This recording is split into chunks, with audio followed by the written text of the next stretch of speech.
Ulah sok dipupusingkeun da kabeh geus ditakdirkeun. Mun memang bagian anjeun pasti datangna ka anjeun.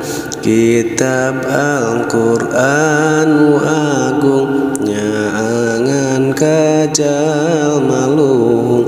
Nyarios Allah nu agung rizki kabehan ditanggung.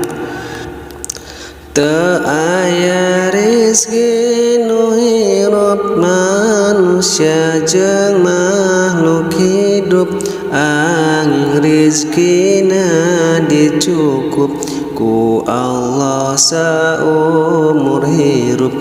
Sing ridho kana bagian da eta teh kawajiban. Ulah sok ambek-ambekan mun keur saeutik bagian.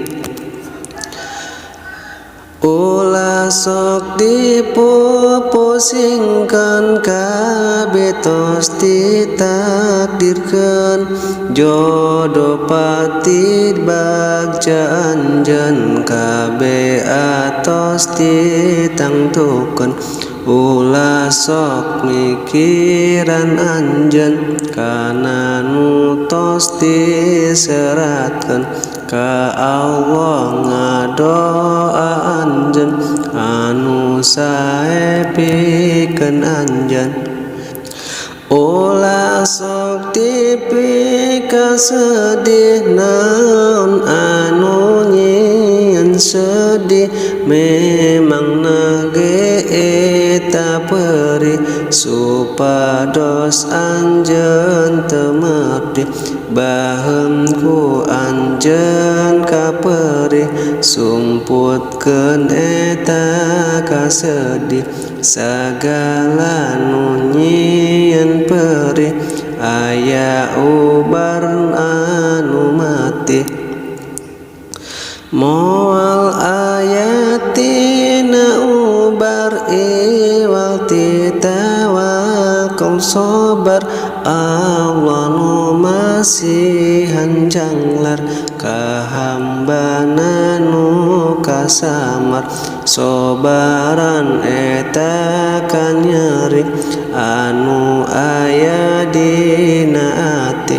Pasrahkeun kabeh ka Gusti, ka Allah nu Maha Suci.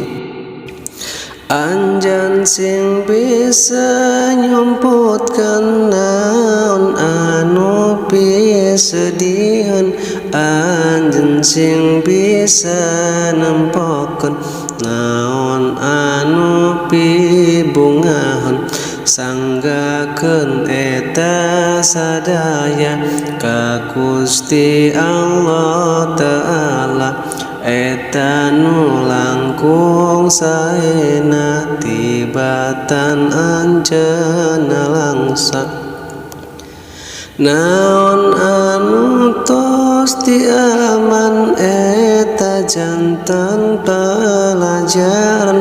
pelajaran kangge urang supados henteu nyalahan.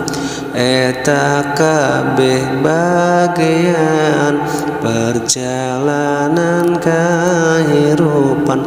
Sangkan hirup pangalaman tiasa nganasehatan. Ulah sok garoring sangka kana takdir ti Gustina. Kudu sing arago sangka kana qada jeung qadarna. Moal ayana masalah lamun henteu aya hikmah. Moal ayana ujian pasti aya kabagjaan.